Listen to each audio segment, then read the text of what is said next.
Hi అండి, అందరికీ నమస్కారం. వెల్కమ్ బ్యాక్ టు రీతి వైశ్య కుకింగ్స్. ఈరోజు నేను మీకు స్ట్రీట్ స్టైల్‌లో మసాలా వడల్ని హెల్తీ వేలో ఎలా తయారు చేసుకోవాలో ఇప్పుడు నేను మీకు చేసి చూపిస్తున్నానండి. ఇది సాయంత్రం టైంలో స్నాక్స్‌లాగా చాలా బావుంటాయి. ఒకసారి నేను చెప్పిన విధంగా అయితే ట్రై చేయండి. చాలా బావుంటుందండి. ఇప్పుడు నేను ముందుగా పచ్చిశనగపప్పు అనేది 2, 3 గంటల సేపు నానబెట్టుకోవాలండి కంపల్సరీగా. ఇప్పుడు నేను బాగా శుభ్రంగా కడిగేసుకొని, ఇప్పుడు నేను ఈ పప్పు అంతా కూడా మిక్సీ జార్‌లో వేసుకున్నానండి. ఇందులో నేను 4 లవంగాలు, ఒక చిన్న దాల్చిన చెక్క, ఉప్పు వేసుకొని మెత్తగా గ్రైండ్‌గా చేసుకోవాలండి. ఇప్పుడు అలా అని మరి ఒక్క నీరు కూడా చుక్క వేయకుండా మనం చేసుకోవాలండి ఇది మెత్తగా. చూసారు కదా! ఇప్పుడు నేను దీన్ని ఇందులో పచ్చిమిర్చి, అల్లం, అలాగే కొద్దిగా కరివేపాకు, సన్నగా తరిగి పెట్టుకున్న ఉల్లిపాయలు వేసుకున్నానండి. ఇప్పుడు నేను దీంట్లో తోటకూర అనేది వేసుకుంటున్నాను.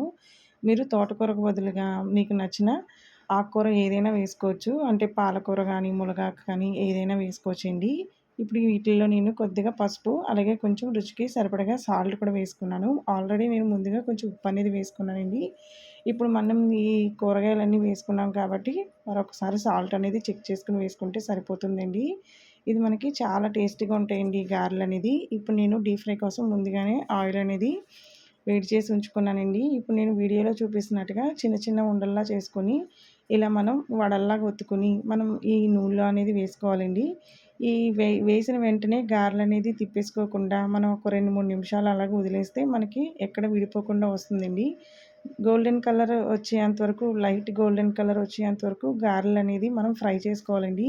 ఇవి మనం టమాటా సాస్‌తో కానీ, కారప్పొడితో గానీ తింటే చాలా బావుంటాయండి. ఒకసారైతే మీరు కూడా తప్పకుండా ఈ రెసిపీనైతే ట్రై చేసి ఎలా వచ్చిందో నాకు కామెంట్ బాక్స్‌లో తెలపండి.